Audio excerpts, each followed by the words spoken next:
আসসালামু আলাইকুম। রাত এখন 1:30 বাজে আমেরিকাতে। আমি ঘুমাচ্ছিলাম।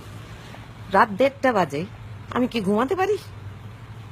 পুরা তো আমার ফোনের মধ্যে তো খালি চক্করতেই দিতে থাকে, phone number phone number phone number, যে খালি ফোন কল আসতেছে। তা একটা কথা আমি বুঝতে পারি না, মানুষ আমারে নিয়ে পড়ে আছে কি জন্য। প্রথম কথা হলো যে এখন তো আমি শুয়েছিলাম, তারপরে ভিডিও করতেছি। রাত 1:30 বাজে, দেখেন ঘড়ি দেখাচ্ছি, দেখা যায়? তো যেই কথা বলছিলাম, যে আমারে জিজ্ঞেস করে এত কথা, যেই মানুষের সাথে এত কিছু, যার সাথে এত কিছু জড়িত, যে কিনা জড়িত, সে হলো সামিরা। সামিরার পরিবারের সবাই বাপ কথা বলে, ওর বাবা কথা বলে, ওর মা কথা বলে। আর মা কথা বলে না, সরি, আমার মাথা খারাপ হয়ে গেছে, রাত্রে ঘুমাইতে পারিনি আমি ফোনের জন্য, ফোন বা কিছুর জন্য। রাত 1:30টার সময় আমি সারাদিন কাজ করে বাড়িতে আসা, তারপর যাই ঘুমাইতে পারি না। কোনো অসুবিধা নাই, সত্য কথা বলবো, যদি শোনার থাকে কেউ শুনবে। খুন হয়েছে না আত্মহত্যা হয়েছে, সেটার তো একটা তদন্ত হওয়া দরকার। আর সেই তদন্তের মাঝে কে থাকবে? সামিরা ছাড়া কে থাকবে? সেই তো মূল ছিল, সেই তো লাস্টে ঝুলন্ত অবস্থায় পেয়েছে। তাহলে আমি কেন বলবো কথা? ওরই তো কথা বলা দরকার। ওর বাপ কেন কথা বলে? ওর হাজবেন্ড কেন কথা বলে? আমি তো কথা বলি আমার নিজের মতো, আমার তো কেউ কথা বলে না। আমি যদি খুনি হই, তাহলে আমি কি কথা বলতাম? আমি তো লুকায় থাকতাম। মানুষের কি বুদ্ধি আছে বাঙালির? বাঙালির মাথায় যদি বুদ্ধি থাকতো, তাহলে 21 বছর ধরে এটা ঝুলে থাকতো না, এটা কোনো না কোনো কিছু হইতো। এই রাত 1:30টার সময় আমি এখানে বুড়া মানুষ, এখানে বসে বসে এইগুলি মানুষের ফোন শুনতেছি। এগুলি নিজের চরিত্র নিয়ে তো পুরো বলে দিছি। প্রথম কথা বলি একটা জিনিস, আমি এমন একটা ঘরের মানুষ যে কিনা আমার বাপ যেই শিক্ষা দিছে, সেটা হলো যে ভালো হোক খারাপ হোক, যেই জিনিস আমি স্বাদ না নিব, সেই জিনিসের স্বাদ আমি কোনোদিন বুঝবো না। আমি বড়ই খেতে যাব বা ধরেন কমলা খেতে যাব, আমি মুখে না দিলে টেস্ট বুঝবো কেমন করে? তো মদও আমার জন্য এরকম ছিল, সবকিছুই আমার জন্য এরকম ছিল। আমি খুব একটা টেস্ট করার মধ্যেই চাইতাম, যে জিনিসটা না খেলে কেমনে করে আমি বুঝবো।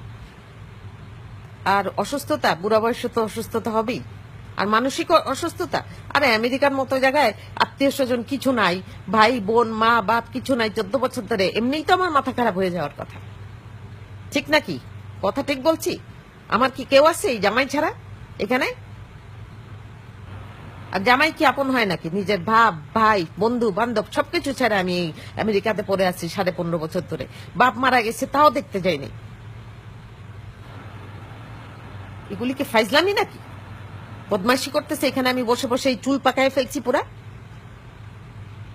অসভ্যতা পাইছে বাঙালি, চরিত্র নিয়ে টান মারে। এই মানে যেই যেই জিনিসের নোটিস করার কথা, যেই জিনিসের পুরা মন দেওয়ার কথা, সেটা হলো যে সালমান শাহ মারা গেল কেমন করে। তা না, আমার চরিত্র হরণে লাগে গেছে সাংবাদিকরা সবাই মিলে।